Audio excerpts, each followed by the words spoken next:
Hey guys, and welcome back to the Minecraft Animation Workshop. In this video, we're going to be learning about how to bring our character into our world. And what you see in front of you right now is the world that I used for the Trident animation.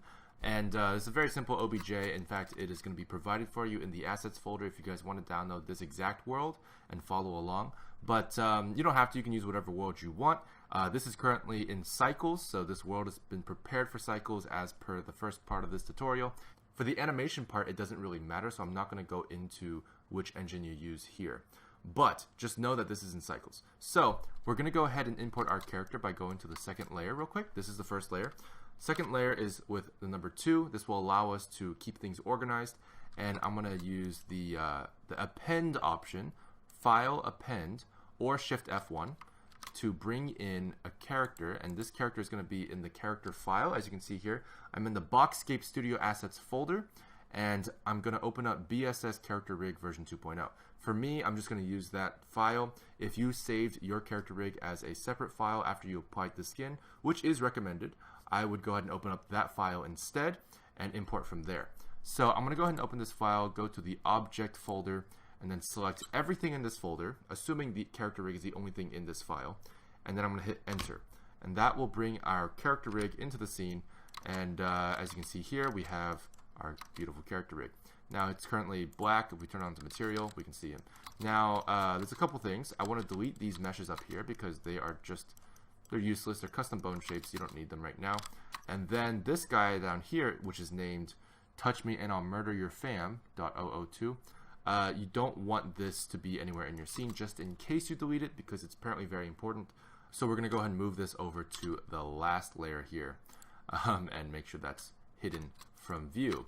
Now, once we have this guy in here, we also have a lamp in here that we imported from the scene. I want to go ahead and delete that because we don't need it, because we already have a lamp in our other layer. So once we have that, I'm going to go ahead and turn on the first layer. As you can see here, we have the first layer for reference. Move your character into position. There we go. Perfect.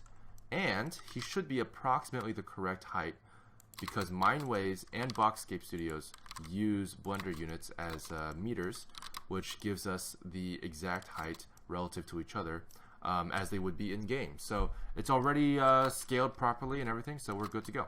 This is material mode, by the way, which is why the environment looks a little funky right now. It's a bit off color, like purple water. That's kind of weird, right?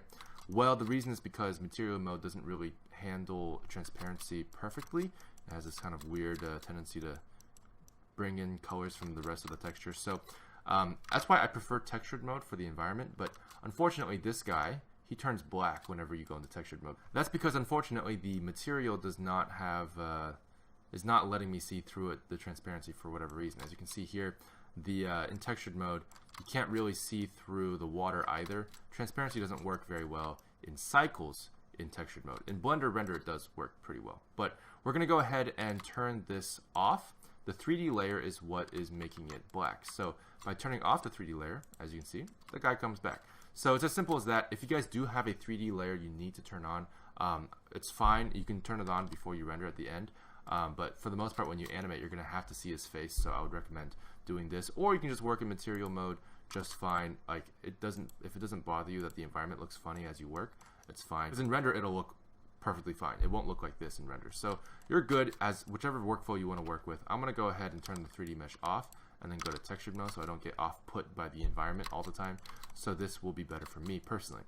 So now that we have our character in our scene, let's go to the next video to show how we import a block and an item from the Boxscape Studio asset folder.